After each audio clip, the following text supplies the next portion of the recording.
leave the messages. I'll leave the notices until after. All I will say is, don't rush off. We have got refreshments tonight. We haven't got any gin or whiskey, so but it is coffee and tea and cake and whatever. Do stay and have a little repast, as they say. So without further ado, I introduce Mary Watkin-Jones, who's going to talk to us about the 1928 Grand National winner and many other things as well. Mary is a raconteur, she's an author, she's written several books which no doubt she'll talk about, and she's made the long journey from Lixham. So will you welcome Mary Watkin-Jones?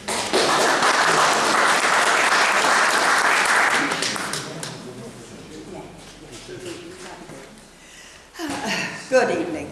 I'm sorry about this slight hiccup. That picture you see now is the book which tells this story.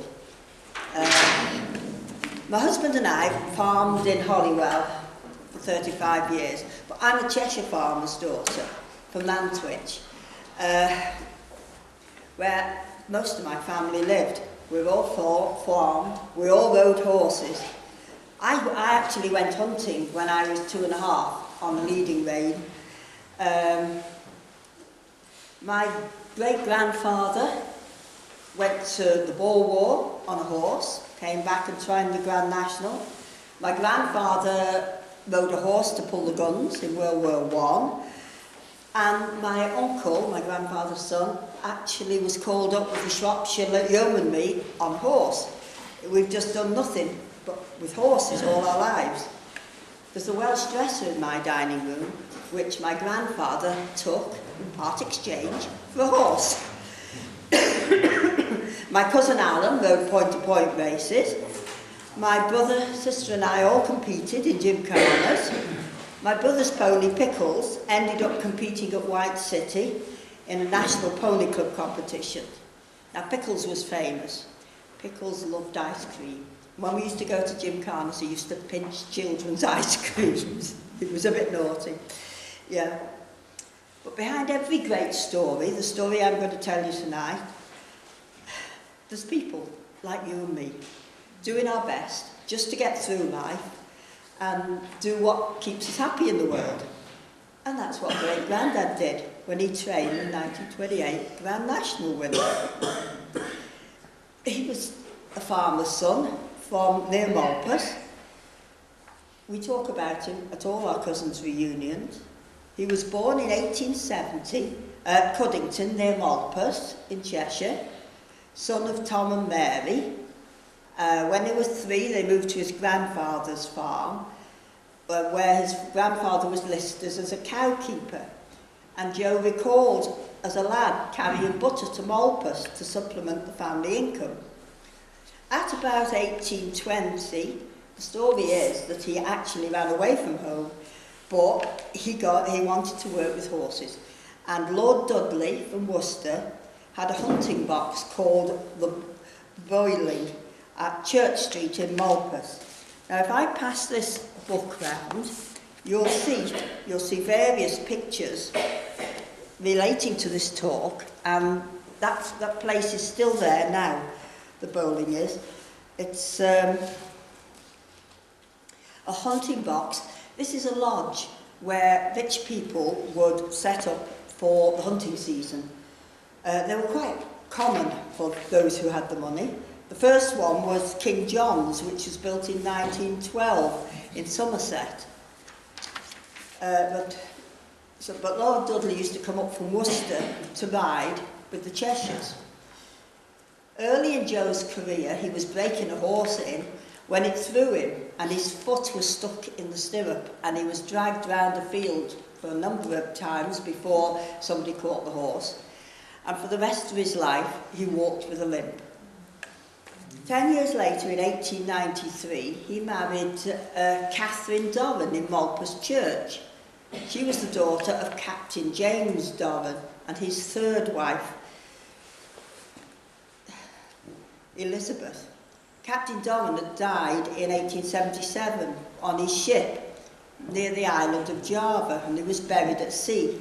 That was 6 years before Krakatoa went up. and she was only 7. She lost her father at 7. And Catherine's mother, with her 2 daughters, had moved to Malpas sometime between 1881 and 1891 to live with her sister, who was also widowed. Now, Joseph would be about 20 then, early 20s, and he was perhaps a bit more than a mere stable boy, maybe earning about £150 a year. So marrying a sea captain's daughter was quite a step up. But that was easily explained. Granny, Dorothy May, was born 6 months after the wedding. That's a family trait which continues to this day. At some point, they then moved down to Whitley Court, the Worcestershire home of Lord Dudley. They lived in a cottage in Whitley village, and the family grew. In the 1901 census, Dorothy was 7, Alice was 5, Catherine was 1, but Joe wasn't on that census form because he was in South Africa fighting the Boers. He'd become a firm favourite of Lord Dudley's, and he travelled with Lord Dudley as his batman and as a dispatch rider. They were based at the divisional headquarters. Now, Joe signed up on the 27th of December 1899 in Kidderminster as private number 7319 in the Imperial Yeomanry. He was discharged in November of the following year. If you look, and I have them here for you, at the enrolment papers, it's quite amusing. He signed up with hazel eyes, but he was discharged with grey eyes. Obviously not his problem, it was whoever was watching him at the time, looking at him. Now then, the bit about the Boer War. The first contingency left the UK in October 1899 for Southampton on the steamer, the Donata. There's a picture of it in that little booklet there. Carrying Sir Redvere Bull and Winston Churchill, along with armed forces. The journey took about 14 days and landed on the 1st of November in Cape Town. Their job was to relieve Ladysmith, which was surrounded by the Boers. On the 12th of December, Winston Churchill was captured by the Boers, but he escaped, as we probably all heard that story, and he was back in Durban by the 23rd of December. They only got him for 11 days. But he returned to Britain 6 months later, in July 1900. When he was captured, he was working as a reporter, but when he returned, he signed up with Lord Kitchener, who had then been appointed Chief of Staff. And he'd written with Lord Kitchener earlier in his career, because Joe and Lord Dudley had actually sailed out with the second shipload and landed on the 28th of January, probably in the same ship. This carried Lord Roberts, and because he was appointed to take over from Sir Buller, because Buller didn't get he failed to get Ladysmith. Lord Dudley was now this is quite a mouthful, he was now Lieutenant. He was Deputy Assistant Adjutant General with Lord Roberts. At some point between the 28th of January and July, Joe met Winston, and according to the family stories, rode with him. The family story says that Winston shouted, "You ride with me, Dodd." When Joseph won the Grand National, Winston sent him a telegram to Joe congratulating him. And they met up again in Cholmondeley Castle in 1940, when Winston was inspecting the Czechoslovakian troops who were stationed there. He never forgot a face. He was very good at that, Winston. But he was also, they were both lovers of horses, because Winston had been to Sandhurst to train as a cadet in the cavalry.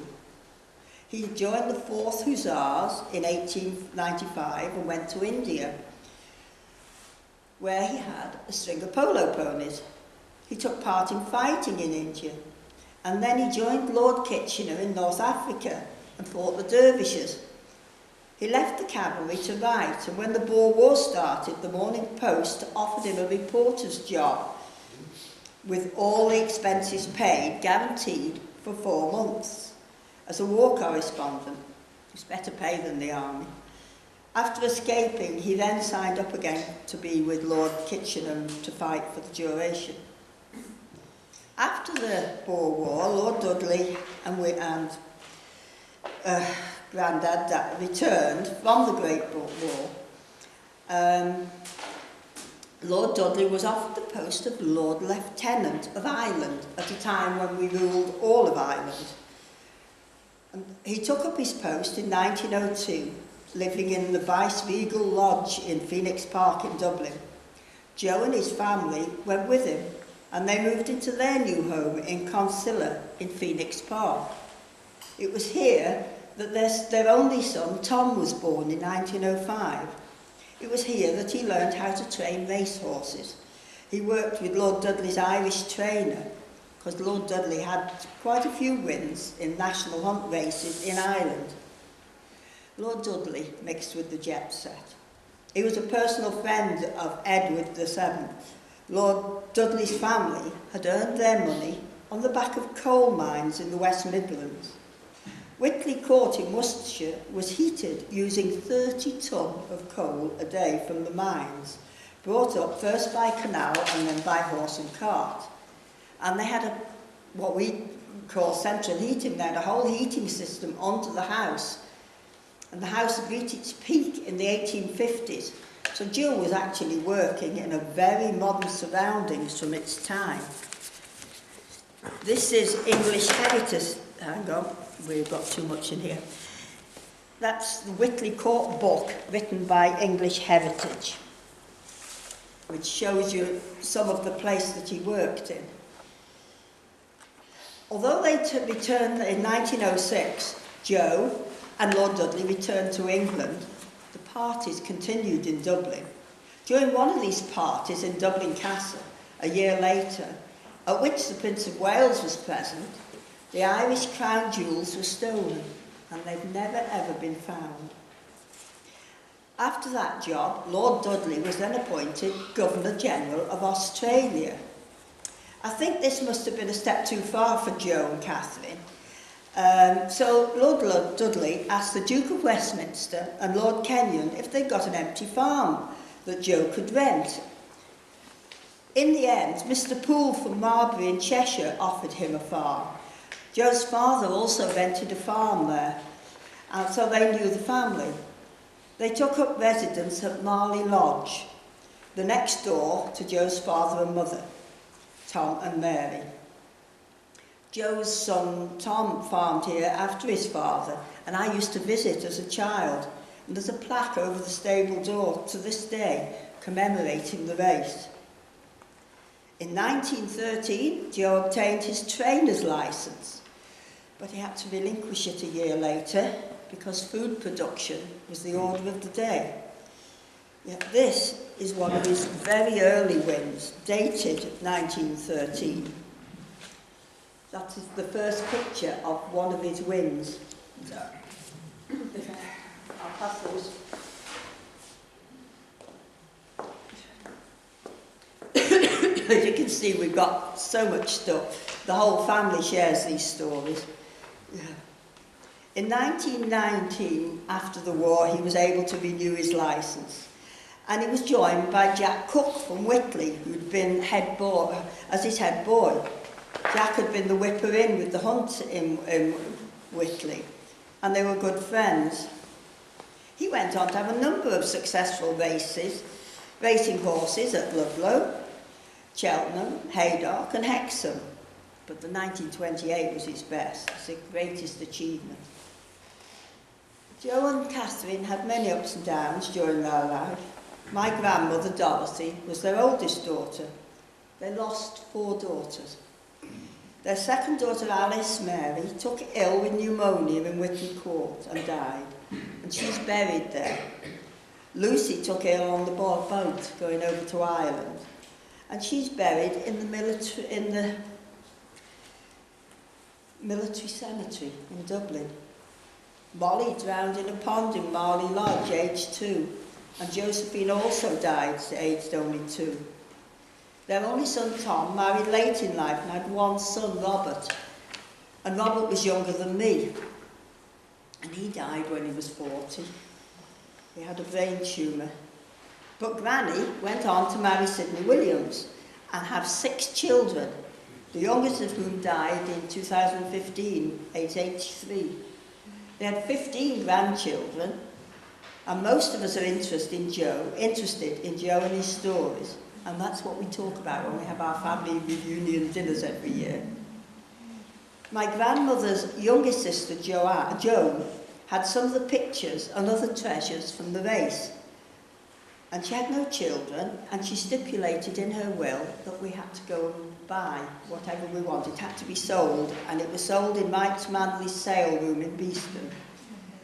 And so some of us decided we weren't going to run each other up. Before the sale, we each decided what we were going to buy, and we toodled off and bought them.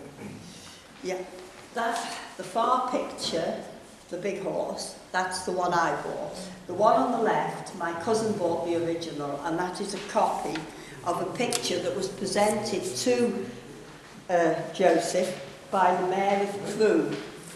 And there's a little picture in front. They had a musical evening to present this picture, and that is the programme from the musical evening.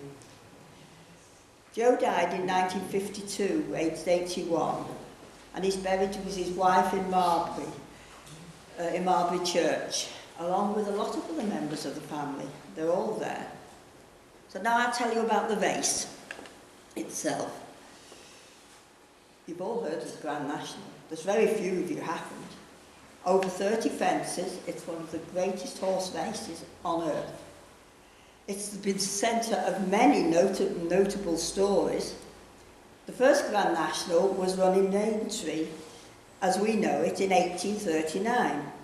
During the race, Captain Martin Beecher fell at the brook and crawled away unharmed. And that's what gave that brook, that jump, the name Beecher's Brook. 8 years later, in 1847, it was officially called the Grand National. And there's been many races for us to remember. In 2021, we saw the first woman win when Rachel Blackmore won on Minella. 1997 was the year of the bomb scare, when the course was evacuated and the race was staged 2 days later and won by Lord Gillen, the horse Lord Gillen. In 1993 was the year of the 2 false starts because of the faulty starting gate. On the second try, only 30 of the 39 horses started, and so the race was made void and all bets were returned.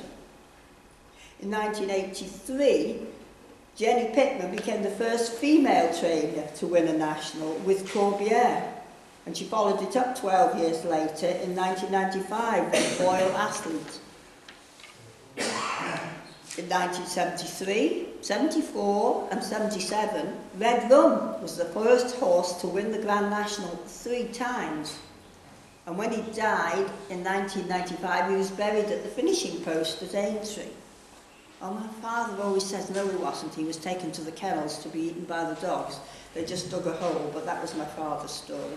I'm sticking with the press story. 1927 was the first year that the Grand National was covered by the BBC radio commentary.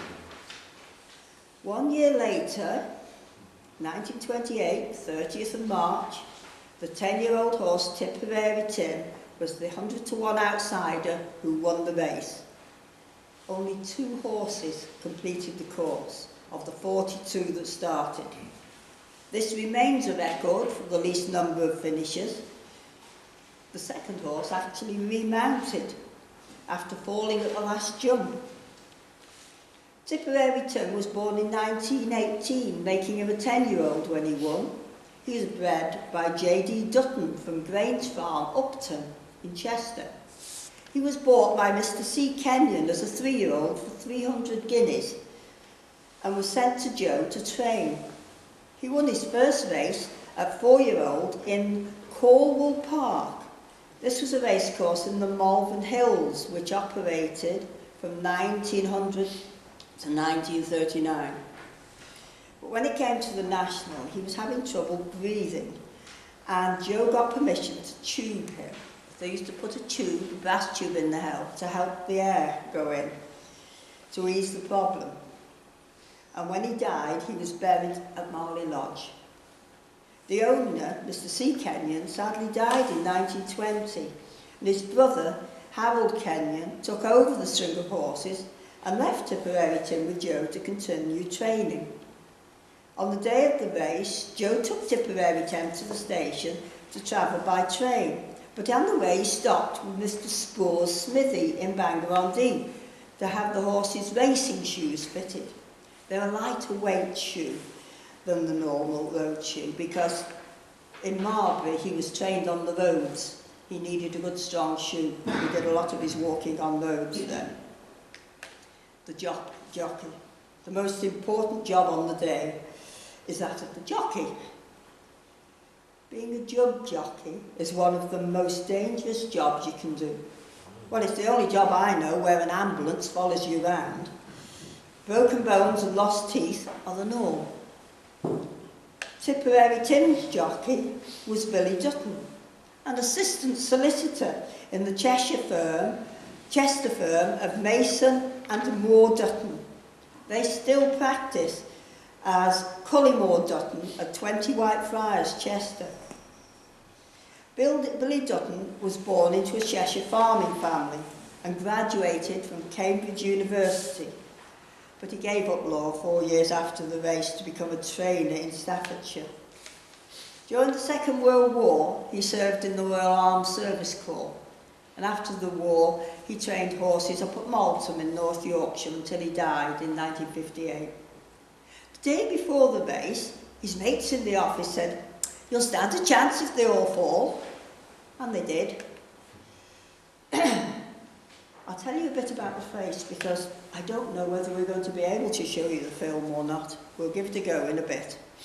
It had rained for a month, and it rained on the day. But Tipperary Tim was a mudlark. He liked heavy conditions. At the canal turn, Easter Hero misjudged the fence and landed on top of it. The rest of the field had no warning, and it caused a big pile-up. The only similar race was in 1967, when the 100-to-1 horse Bourne won. On the day of the 1928 Grand National, visibility was so bad, the spectators didn't realise what had happened. Billy had taken Tipperary Tim on the outside right from the start, and they jumped wide of the trouble. They headed for Valentine's on the first circuit. There were 4 horses in front of him, and he turned round, and there was only 1 horse behind him. 6 horses took the water jump in front of the stands. On the second circuit, 3 more runners came to grief, and as they approached the second to the last jump, Tipperary Tim was in 3rd place, behind the horses Billy Barton and Great Span. Well, Great Span lost his jockey, and then Billy Barton lost his jockey, Tommy Collins, on the last fence. The horse was caught and he was remounted. But by this time it was too late. Tipperary Tim ran on to be first past the post. And in 2009, somebody bought a box of goods in a house sale in Southport, and in the bottom of the box was the cine film of the race. They had the foresight to take it to Aintree and offer it to them. The Trainer's Cup that Joe had won is now owned by my cousin's family. It's solid silver, it stands about that high, and he didn't want to leave it in the house while he went out to work. It meant too much to the family. The insurance wasn't cheap, and so he asked it on permanent loan in Aintree, along with the jockey's colours. He thought it was the safest place for it. Apart from that, he gets 2 free tickets every year to go to the National. Aintree realised that the family would love to have the DVD, so they contacted us. And we put it on video. It's here. There's no commentary, we put background music on it. And at the end of the race you can see Joseph. He was a quiet chap, he didn't like a lot of fuss. He just smiling quietly, but he did admit that it was the best day of his life. So I'll just do the bits that I normally do after the film, and then we'll see if we can get it going for you. The winner, Tipperary Tim, won 5,000 sovereigns and the winner's trophy. And the winner's trophy was worth 200 sovereigns. So I don't know how much the trainer's cup is worth. This race is the biggest prize of any Grand National. In last year, the prize money was £561,300. 500 sovereigns in today's money would be 2.5 million. It hasn't kept up with inflation. I hope you've enjoyed that. I'm sorry if we can't play this film for you, but I put the whole story with far more details into the book, A Horse, a Sword and a Rifle. It tells not just Joe's story, but his son-in-law's story, who pulled the guns in World War I, and his grandson's story, who was called up on a horse for World War II. And as you see, that I just got carried away with the writing, so there are other books there with other history stories on it from the different wars. So I think we're going to pull this on the laptop now and see if we can get this film going for you. We shall see. Fingers crossed. Whilst the technicians are busy, I'll do what I usually do before we start, and that's just bring you up to speed. Sorry, can you pull that out for me? Pull that one up. Yes, please.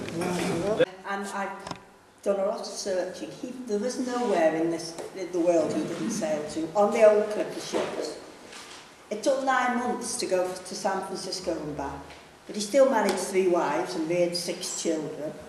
So that's full of interesting things. Then I turned, my father's family, there's 10 generations at the same farm, and I thought, well, I can't find anything there, till I looked at Dad's mum, Granny. Now, Granny's, we used to be told when we were little, Auntie Katie married a missionary. Oh yeah, right, that was it. So I started digging. They were so good in West Africa at the job that they did, that 4 years ago they opened a university and named it after them, out there. She's a farmer's daughter. He's a carpenter's son from near Bath. And yet, he was a Seventh-day Adventist. And during World War I, he was called up right at the beginning and locked up and knocked about badly because we wouldn't do anything on the Saturday and he wouldn't kill because they stuck strictly to the Ten Commandments. His brother, who was called up 2 years later, was allowed to be a stretcher bearer. But they went on to build, this is the university that has opened out in Nigeria after.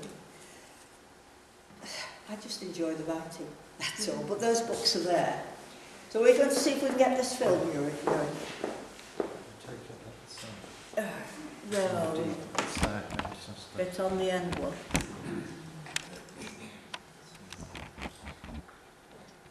Oh, insert a disc. Right you are. Oh, we might get somewhere now.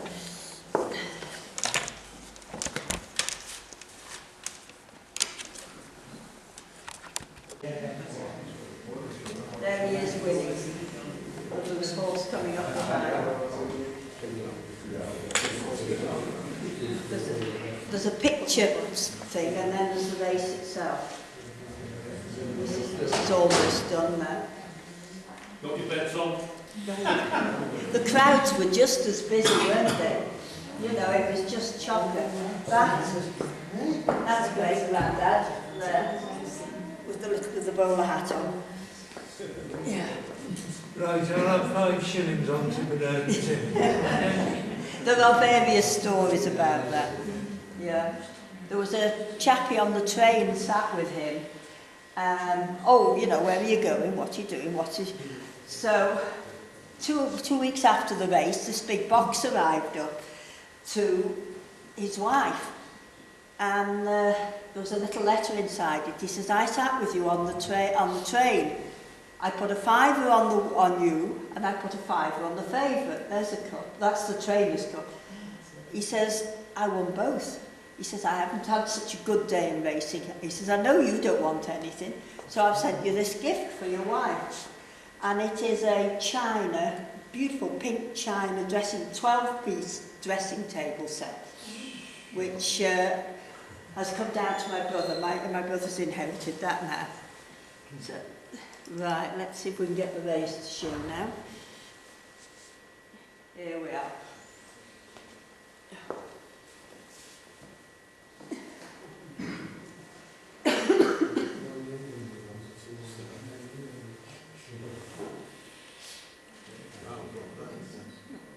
You know, the crowds are just as huge as they ever were. I don't think we're going to get the music again. I think it's... but we'll get the film. The jumps in those days were bigger than they are now. The jumps have been reduced considerably.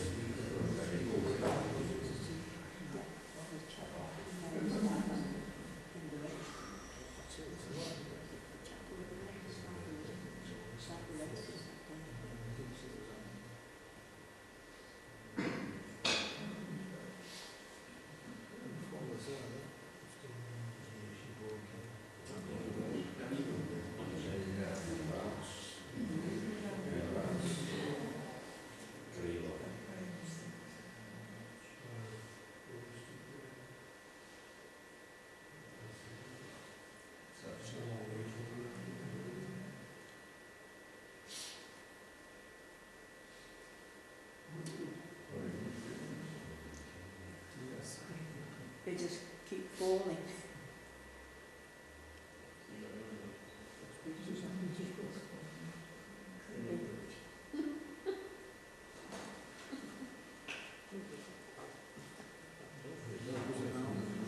I can never actually work out which is on this piece. There we go. They just...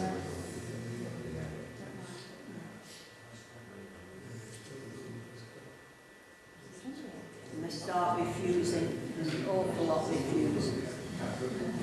Oh.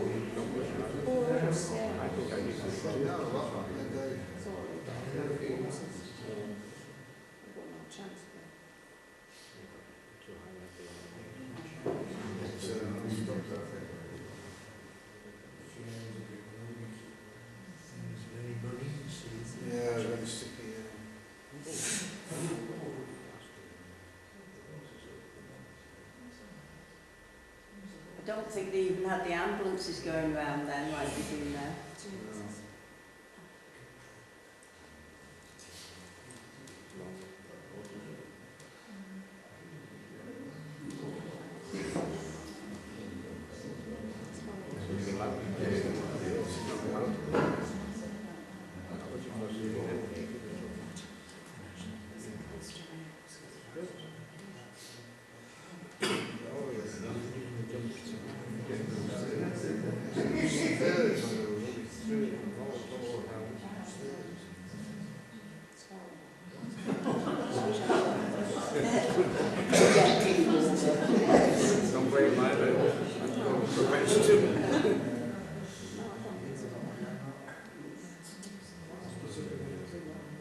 Could be.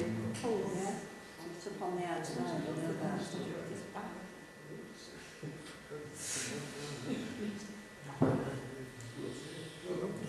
That's him on the outside there, isn't it?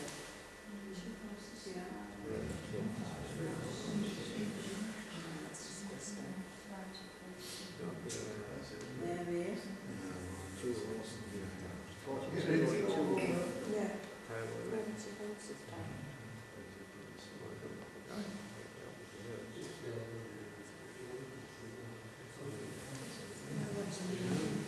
Who was it was saying that their father had been?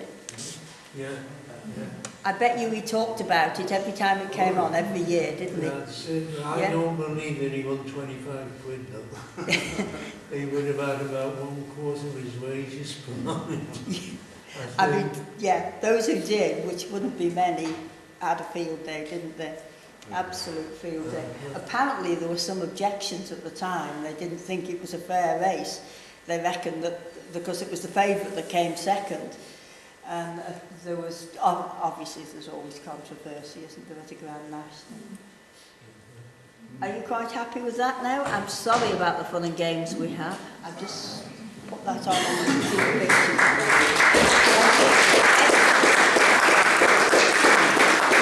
Any questions? Anybody want to ask anything?